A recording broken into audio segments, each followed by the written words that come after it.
Sucking at something is the first step to being sorta good at something.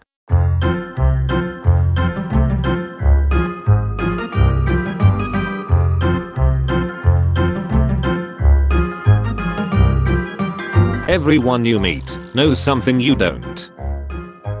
The world is a tragedy to those who feel, but a comedy to those who think.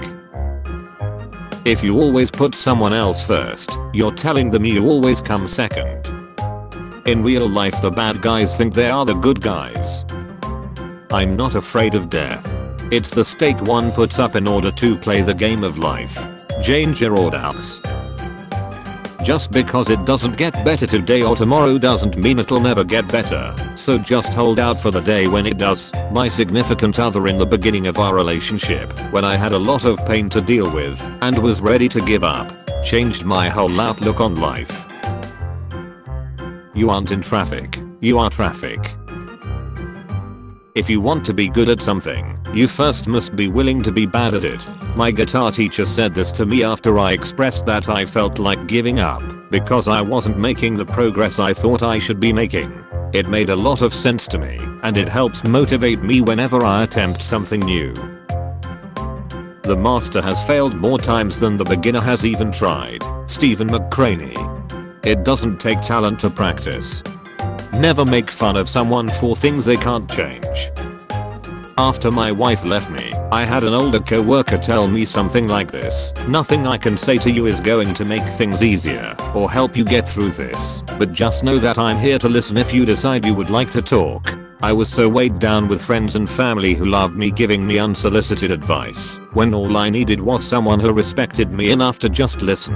I always take this approach with people who are going through hard times. If you truly care about them, just listen. Eventually they will ask you for advice. My crazy German hippie godfather once sat me down when I was an angsty self-destructing teen and said, "Look, Kate, I love you and I will always be here to help you pick up the pieces, but Jesus fuck, does there need to be so many pieces?" I met a person who was in a wheelchair. He related a story about how a person once asked if it was difficult to be confined to a wheelchair. He responded, "I'm not confined to my wheelchair, I'm liberated by it. If it wasn't for my wheelchair, I would be bedbound and never able to leave my room or house."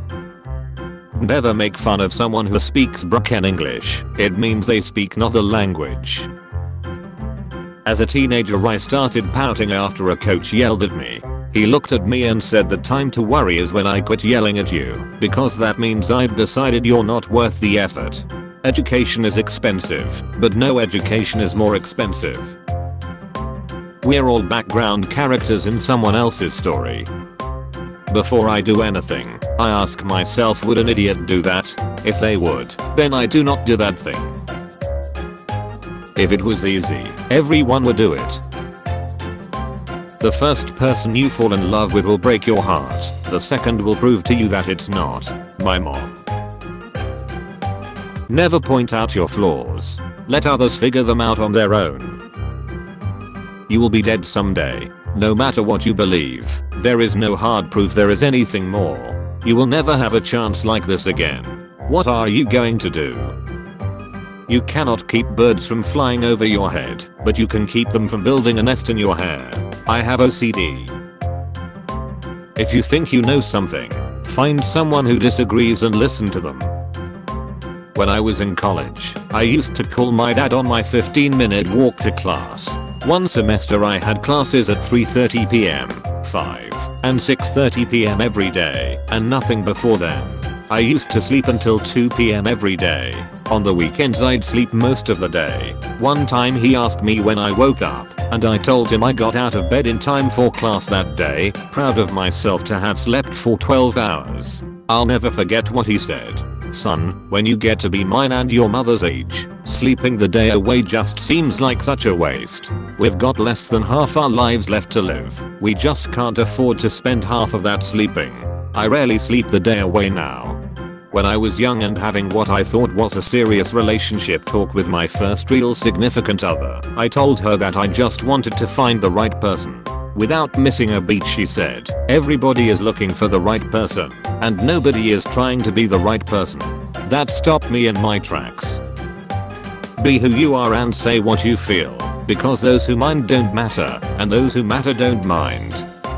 My dad once gave me and my brother each $1 out of nowhere. I scoffed and said, "Dad, it's just $1, you keep it." He got really mad and said, "Never try to give anything back that someone gives you. It could be all they have to give, and a huge sacrifice to them." I felt like such a dick, and I could really use that dollar right now. My dad was/is a deacon of a church, and one part of his duties was to visit with people in retirement homes and bring them communion. He couldn't go one day, and he asked me, I was in high school at the time, to go in his place. Perhaps obviously, with me being young and the people in the homes being elderly, age was a frequent topic of conversation. One old man told me, "The hardest thing about getting old is running out of people who understand you." That is, each generation has a unique way of looking at the world and what it means to be alive in it, and as new generations come and redefine what the world is, one's world gets smaller and smaller as there are fewer people around who understand your world in the same way. I think mine is when my father told me these words, after he saw me crying like a bitch over my first ever failed major exam. "Never regret anything in life. You did something stupid. Shrug it off and never do it again. Lost something valuable? Forget about that, and convince yourself you'll get something way better, and you will. Regret never helped anyone. It just adds to the load on your back. You can't turn back time, so when something is done, don't tell yourself I should have done this, I shouldn't have done that. Tell yourself I will never do that same mistake again."